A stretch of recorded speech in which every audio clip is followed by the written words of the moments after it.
If I don't put it on now, I'll forget. Good afternoon, everyone. Thanks for joining. I'm very happy to have Andrew Gage, West Coast Environmental Law, to present to us this ambitious yet necessary campaign to sue Big Oil, because they're the ones that are putting us where we are right now. They're the ones that are, forcing us to pay billions of dollars in compensation for losses to lives, biodiversity, buildings, you name it. So with that, I'll leave it over to Andrew to pick up the presentation. Thanks very much, Tracy, and hello, everyone. I'm just going to share my screen. You should be able to see that. Yep. Great. Thanks for coming. I'm joining you from the territory of the Lekwungen-speaking people on southern Vancouver Island, and my pronouns are he, him. I'm a staff lawyer with West Coast Environmental Law, where I work on our climate program, but I'm also part of the Secretariat for the Sue Big Oil campaign.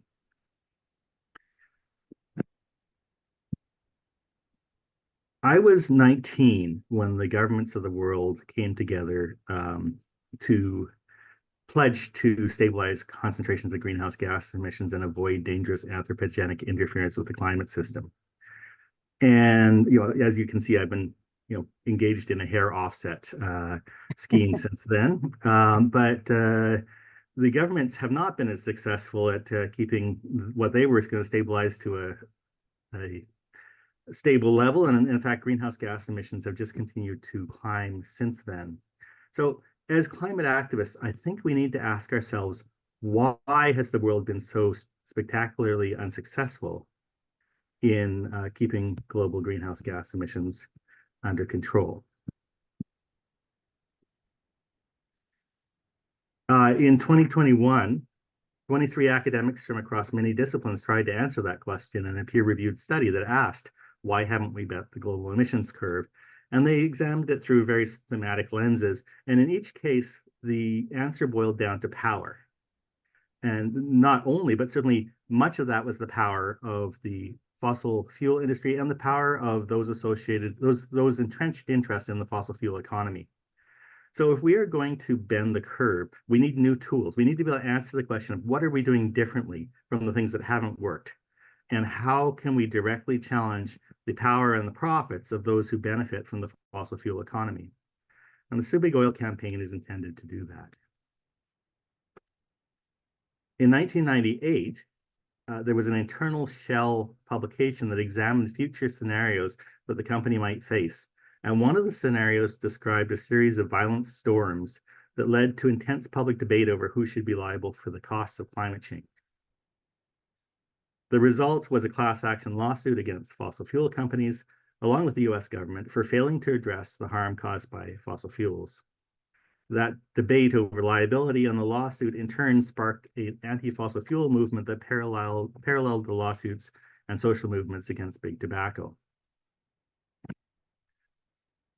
Now, while this was just, a thought exercise by a major global fossil fuel company, I think it's significant that in the Shell scenario, the public understands that climate change is causing harm here and now, that someone will need to pay for those costs. And that climate change is caused by fossil fuels and by the inaction of governments and the fossil fuel companies to do anything about it. That's more or less the sort of two of the pillars of the Sue Big Oil messaging triangle that we use to talk about this campaign and how it, why it's important. We start usually, if we're talking to climate activists, we may talk about the importance of holding big oil accountable for risk, but usually we start by talking about the costs that climate change is imposing. And then we move from that to the sort of role of the fossil fuel industry in causing climate change, ending with our conclusion that we need to actually hold these polluters accountable. So I think there has been a shift in recent years in how the costs of climate change are talked about. It used to be that climate change was primarily seen as about polar bears or Pacific Island nations, and not really about here and now. There is an increase in the conversation about wildfires and heat waves and floods and the link between those and climate change. But I think it's remarkable that we're still having a debate, despite those types of massive impacts and costs that our communities are experiencing. We're still having a public debate right now in this country about whether climate action drives up the cost of living. When the reality, of course, is the opposite. So I think we need to do a better job in helping our neighbors understand that these impacts we're seeing are a direct result of of climate change and the fossil fuel economy. I'd like you to invite you to think for a moment about the many ways that the Okanagan has seen costs from climate change in recent years. That can include major disasters like the wildfires and floods. It can also include more subtle costs, resulting in increasing insurance premiums or rising taxes. But you're the experts about, I'm not an expert about the climate impacts in the Okanagan. I think increasingly we are all experts about how climate change is costing and is going to cost our own communities in both in human terms and in financial terms. I don't know if anyone wants to share in the chat or for that matter unmute, keeping in mind that we are recording, and say any words about that. I often, in larger groups, sometimes break people into breakout rooms to discuss this type of thing among themselves at this stage. But these costs are real. I have a comment to make. I think, climate activists tend to have a sense of what the costs are. It's only a sense, that's all. The everyday person really does not. And the politicians, whether they're told about it or not, and, like higher management, they still push back because it's not popular. It's not popular to talk about climate change, talk about climate action, talk about, reducing fossil fuel usage. And they are very clear on climate action costing money, very clear. And yeah, I think there needs to be a real big push on highlighting all the costs involved with inaction, because we're not really getting very far, at least in Kelowna.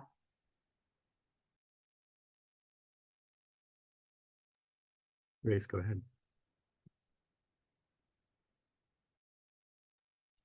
We really need to have a strategy on how we're going to address this, because it's not only fossil fuels, it's forestry and mining. But forestry, we're having a terrible time with all this clear cutting, and that's creating more climate change and drought.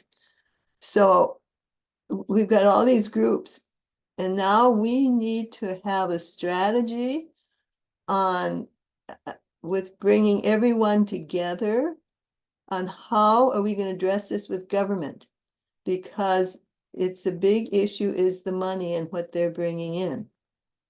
And I'm afraid that, I've been watching this, I've been on this watershed thing for 3 years, and we can't get anywhere because we're all split off into all these different groups. Now we're trying to bring our groups together. We need to know what we have to do. And now we've been talking about people taking class action. Well, that takes years.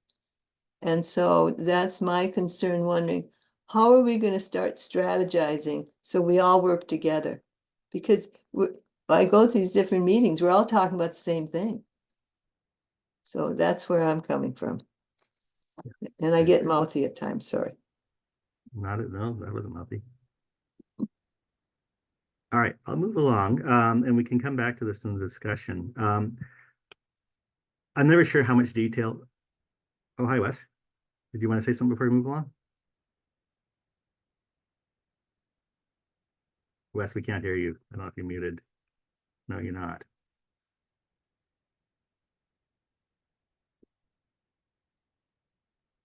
No, you've muted yourself now. So there was the microphone, I think. No. Okay. Technical difficulties. Feel free to put something on the chat. Okay, I'm never sure how much detail to go into. I know we have a knowledgeable audience here, and my apologies if I'm reviewing things that you already know. But all of our systems were built for in terms of natural systems evolved to withstand a range of climate impacts or a range of what's normal. All right. And the stuff that occurs, the normal stuff that occurs in the middle of this is a frequency curve, is stuff that our systems can easily handle. We're used to it. And it's the less frequent ones, the ones that occur at either end of these, that overwhelm our systems and that we're not prepared for, that cause the massive chaotic disruptions, because we're just not ready for them. That's why in 2021, with the heat dome, even though the Okanagan overall had much higher temperatures than the lower mainland, there were more people per capita dying in the lower mainland, because they didn't have the familiarity with how to, and the systems in place to keep cool. We know that the frequency curve is shifting due to climate change, and therefore we have a choice. The choice is to either prepare for the new frequencies, and that is hugely expensive, or often hugely expensive. Some of it's relatively cheap, but it's still way, way cheaper than just waiting until we have massive disasters. The estimates are that somewhere between $6 and $15 in economic savings for every dollar spent on climate adaptation, depending on the estimate of the study. The Insurance Bureau of Canada and the Federation of Canadian Municipalities has estimated that Canadian local governments across the country should collectively be spending $5.3 billion every year to ready our systems for climate change, to avoid the worst impacts of climate change.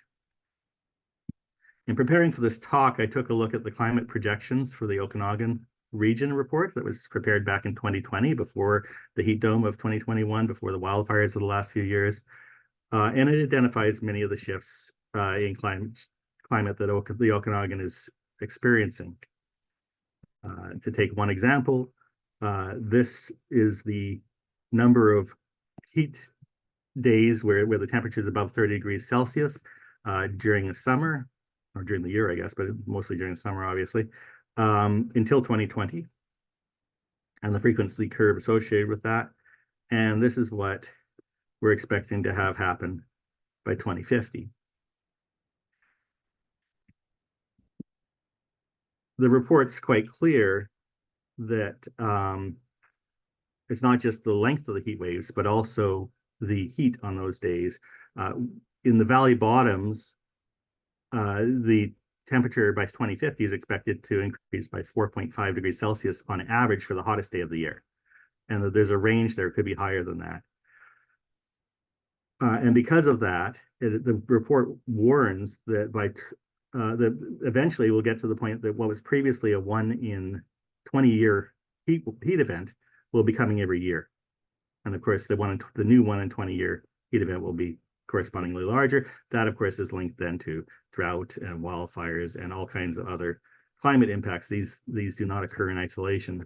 And there are similar warnings related to precipitation during the spring and autumn. The Okanagan Water Basin has prepared maps identifying which parts of the city and therefore which infrastructure is in the floodplain and can be expected to be affected by this flooding. And the city of Vernon's done similar work. I want to emphasize, there hasn't been a ton of work to transfer those types of warnings about the impacts into dollar values in terms of what we need to be spending. And I want to emphasize, so this is from the Kelowna last year released a executive summary of the climate vulnerability and risk assessment. Maybe others are familiar with it. I wasn't able to find the actual report. I only could find the executive summary. So I'm not sure if the final report's been released, but even the executive summary warns of some fairly catastrophic risks to the city's infrastructure based on potential future events and major floods and the like. So the costs we're trying to avoid, as well as the costs that we are facing, begin to come clear. There's a tendency to focus on those types of catastrophic events, but many of the costs are actually much more subtle. Excuse me. Or can be made invisible by just being part of regular maintenance that the city needs to do. So stormwater systems and flood prevention, our entire stormwater systems were designed to handle maybe 1 in 100-year flood events that are now happening every few years. These systems need to be retrofitted, and many communities have found that this is going to run into the billions of dollars. Emergency and disaster management is needing to be upped. There's work being done, obviously, to protect against forest fires, and just road maintenance costs. The effect of heat and its repeat freeze and thaw and precipitation on roads is part of why we're seeing so many potholes. There really are more potholes these days, and therefore more costs for cities.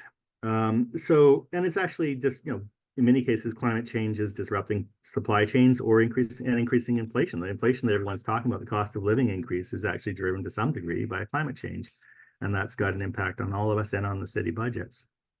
That being said, when you actually look at the financial plans for cities, sometimes they'll be clear about what some of the expenditures they're expecting to spend on preparing for climate change are, such as the City of Kelowna's proactive wildfire and flood mitigation investments, totaling over $8 million. But other cases, they're basically just flagging it as something that they haven't actually planned for yet. The flagging that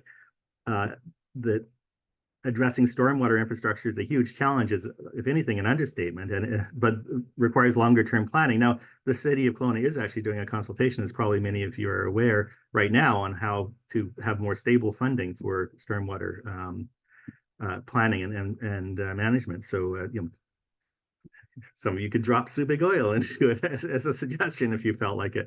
But it's certainly, as I mentioned, other communities have found that this runs into the billions of dollars, and the consultation that they're doing very much is suggesting, we don't need to increase how much we're spending, we just need to do it more efficiently. And I think that that's a disservice to, because they know that there is a massive need to overhaul these systems. So this is just the tip of the iceberg. It's trying to drill down at some of the stuff that's readily available in the Okanagan.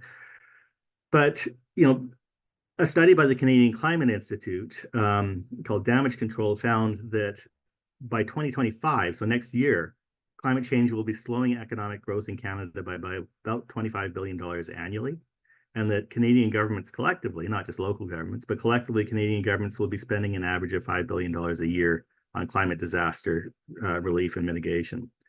And as the report outlines, those costs are going to continue to grow dramatically, and still more so if we don't get greenhouse gas emissions under control.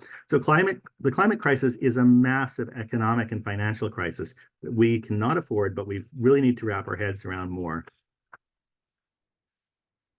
So now let's talk about the fossil fuel industry and their role in causing that harm. Again, this is something where a significant number of Canadians don't even understand that climate change is caused by fossil fuels. So we need to start by really emphasizing that climate change is the result, not exclusively, because as Grace mentioned, there's land use involved, but somewhere in the 70% range or 80% range of climate change is caused by fossil fuel pollution and a heat trapping blanket of gases that is made up of fossil fuel pollution. Meanwhile, scientists are increasingly able to identify those who are responsible. 2/3 of that heat trapping blanket can be traced back to the products and operations of 90 entities, most of them fossil fuel companies. 3 of the companies, Chevron, Saudi Aramco, and Exxon, are responsible for about 10% of the greenhouse gas emissions in the atmosphere today. They've made massive profits selling the products that they cause climate change. The International Energy Agency recently estimated that oil and gas industry profits for 2022 were $4 trillion. Well, the Guardian paper estimates that over the last 50 years, the industry as a whole has made an average of about $50 billion a day. Those profits are, of course, an illusion, but they're one that is very compelling for our politicians and for the public at large and for investors. But if the companies were to pay the true cost for the products they're causing, and were to pay even a share of the climate impacts they're causing, those profits would simply disappear. Many of these same companies knew in the 1950s and 60s that they were causing climate change, or that they were likely causing climate change. This is an actual ad by Humble Oil, now Exxon Mobil, from the 1960s. It was not actually boasting about causing climate change. It was kind of trying to compare the amount of energy that they produced to what it would take to melt 7 million tons of glacier. But Exxon scientists were actually studying climate change at this point. In 1954, they were publishing peer-reviewed papers on the speed with which climate change would or would not occur. Oh, sorry, 57. I think it said 54, but 57. And certainly by the 60s and 70s and 80s, they had detailed information about how climate change was going to affect our planet and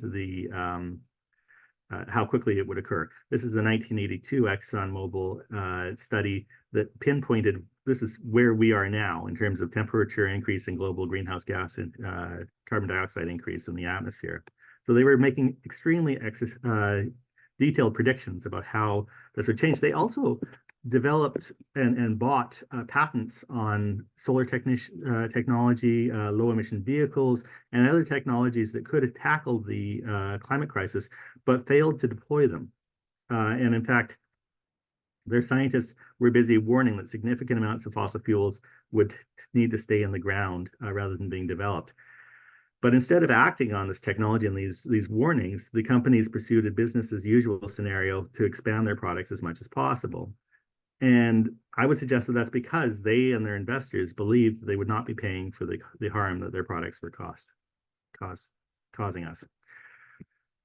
And in the 1980s and 90s, governments started taking action on this. And there was a period in the early 90s where there was actually a broad social consensus that we needed to take action on climate change. And that's reoccurred at various points. And in each case, the oil and gas industry and their supporters ramped up a series of a misinformation campaign. These are just a few of the reports by journalists, academics, scientists, and others documenting this history of misinformation, lobbying, and false solutions, which disrupted that social consensus. And we still see to this day in terms of the sort of divisions around climate change and what was previously a relatively nonpartisan issue being viewed as a political issue. Just as an example of how intentional these campaigns were, in 1998, Chevron, ExxonMobil, and the American Petroleum Institute, among others, developed a secret document called the Global Climate Science Communications Plan, which literally said that their goal was to make it appear that those promoting action on the basis of science were out of touch with reality. And the trend of bad decisions continues to this day, with global fossil fuel companies saying that they're, Shell, BP, Suncor have all recently said that they will be pushing off their climate targets, the previous commitments they'd made around climate change, because they're literally making too much money from selling fossil fuels. Even now, these companies continue to actively work against a phase out of fossil fuels and propose false solutions and continue to brand those who work for a post-fossil fuel future as unrealistic. So the illusion of profitability, this illusion that they're going to make these massive profits with no responsibility, doesn't just affect the companies themselves and their business decisions, but also the decisions of investors and governments and the perception of the public that this is a wealth-creating industry. So it goes to the core of so much of why it's been difficult for us to get traction on the climate file. So the Big Oil campaign is a grassroots campaign that argues that our communities cannot afford to bear the full cost of climate change alone, but that the fossil fuel industry has to be held accountable to pay at least a share of those costs. Now, I want to emphasize, we've branded it as Big Oil. We know that in some communities, that's not a branding that works terribly well. We want to be upfront about what we're asking for and billing that, but there's nothing wrong with the basic messaging and insights of the Big Oil campaign being taken on by citizens for climate accountability, or taxpayers for climate accountability, or or for a local group to take on this campaign and make it their own. The basic messaging we've talked about right now, the climate change is harming our communities, and that the fossil fuel industry has played a role. You don't have to be lawyers to talk about that. That's basic information that we all have access to. We've chosen to focus on local governments as the group we'd like to see act, because they own 60% of public infrastructure. They face massive climate costs and have few other options to raise those costs. And it's much easier to organize on a community by community basis rather than try and launch a provincial or national campaign. We ask local governments to take action to protect their residents from climate change, including setting aside funds and working with other local governments to file a class action lawsuit, but that absolutely can be part of that broader discussion about how are we keeping our community safe from climate change. Local governments have a choice about whether they're just going to pass these costs on to us as taxpayers. This is ultimately a fiscal responsibility argument as far as our approach to local governments. The choice is, are you going to just keep raising taxes or pushing off these costs so that we actually have to suffer the impacts of climate change? Or are you going to spend the money required to keep us safe and then demand that the fossil fuel industry pay a share of those costs? It's really fun to be able to go to a local government and say, you're fiscally irresponsible if you do not take this type of climate action. But the reality is they are. They have an obligation to protect taxpayers. And part of that is recovering harm funds where they have to spend money due to the actions of others.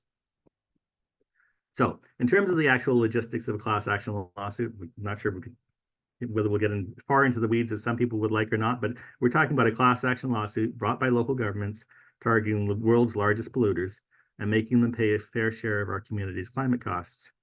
The winnings would then go to our local governments to help keep us safe from climate change. So what does that accomplish? Well, first of all, we're trying to get money so that local governments can take the type of action we need safe, although as Grace pointed out, class actions can take a long time. So we're beyond that.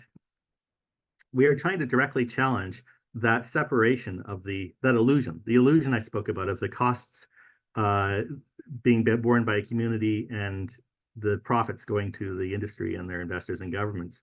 As long as those remain separate, we can expect the type of short-sighted profits first decisions that we've seen from not just from companies, but from governments for years and years, because governments don't want to kill the goose that appears to be laying the golden egg.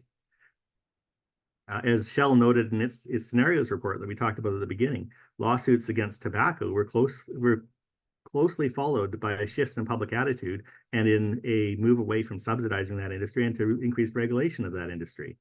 A lawsuit forces companies to put these costs on their balance sheets and to, for the first time, be transparent to the public, to their investors, to the governments, that they are actually responsible for some of these costs. Now, that occurs even when we start talking about this litigation. But certainly when a lawsuit is filed, the companies are required to notify their shareholders and investors that they could lose this lawsuit. A first stage in a class action lawsuit actually has a judge rule on the merits of the case, meaning that they confirm that the case could be won.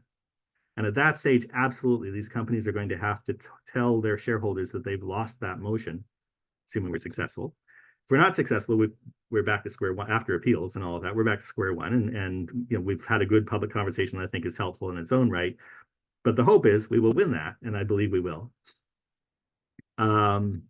And that they will then need to notify their shareholders and investors, hey, a judge in Canada has ruled that we could be liable for a share of the cost of climate change. That changes the business decisions they and their investors make. And in fact, we know this because the London School of Economics, the Grantham Institute at the London School of Economics, has actually measured the impact of this type of litigation on fossil fuel company stock prices. Filing a case has an impact.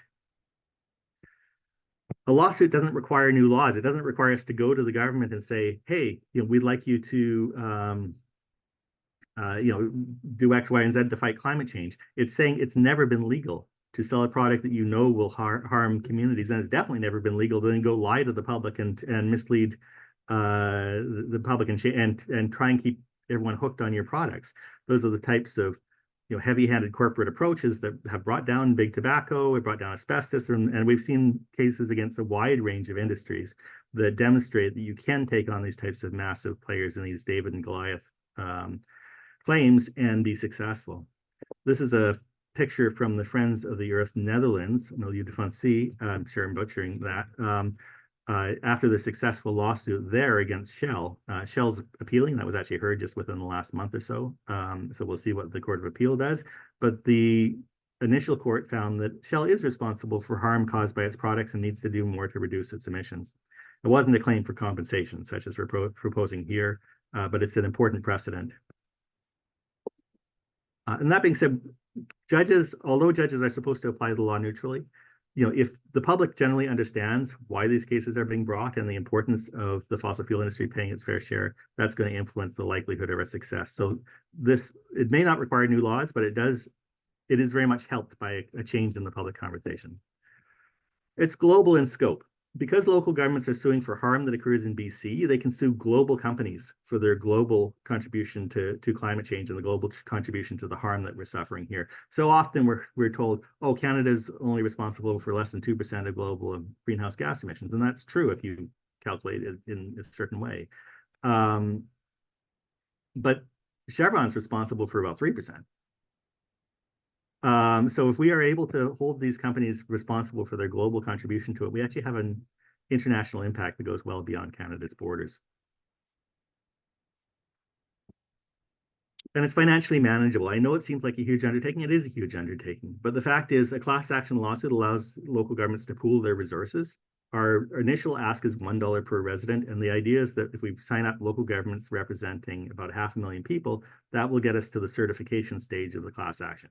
Now, as I said, at the certification stage, a judge will rule about whether the case has merit. In doing that, he or she will discuss what the law is and what the local governments will have to prove to be successful. If we are unsuccessful at that point, we've spent $1 per resident.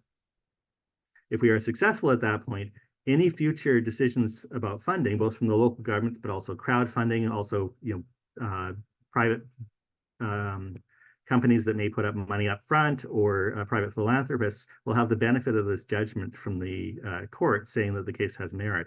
And we're confident that the demands on local governments can be kept manageable by looking to other sources of funding. Once we have that sort of guarantee from the court, and it's not a guarantee, but a statement from the court that the case should be allowed to proceed because it could be won.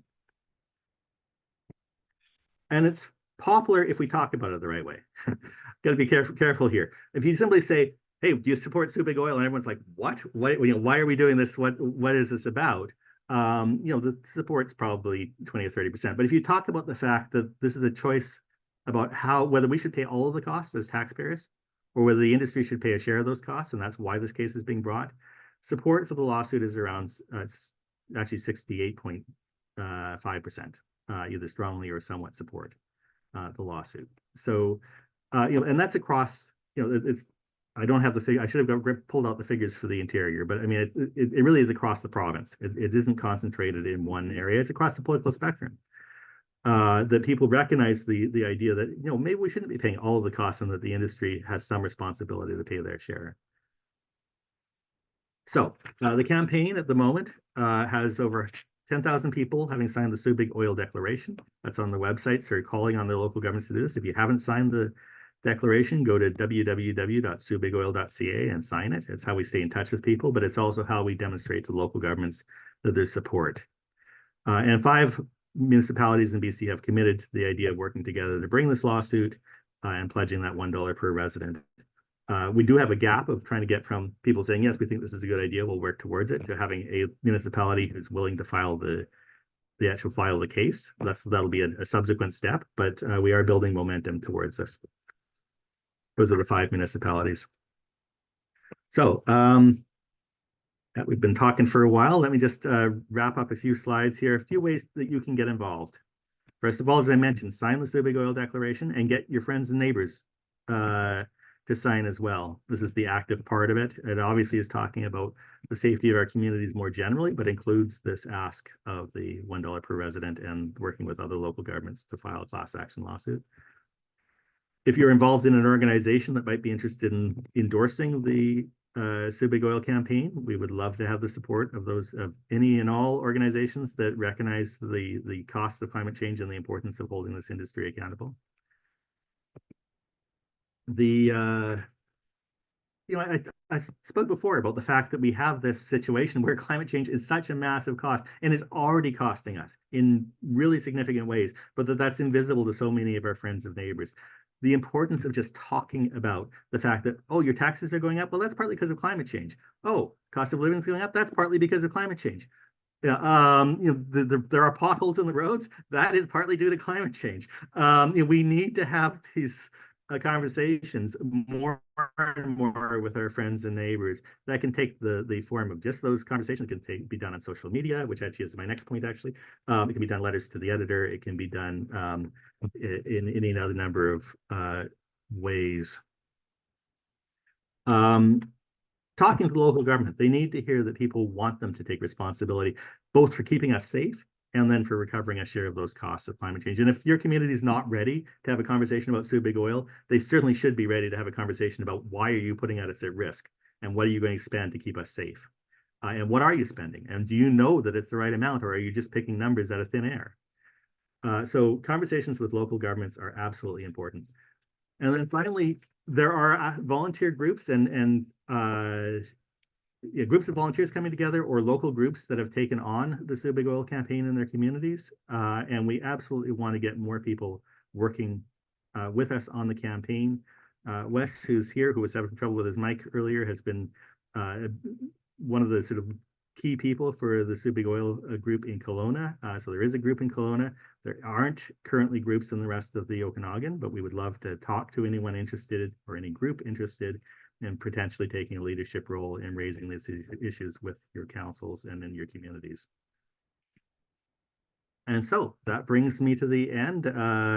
More information on the Big Oil website. Do feel free to reach out and contact us, and follow us on social media at Big Oil. And I will stop there and try to remember how to stop the recording so that people, there we go.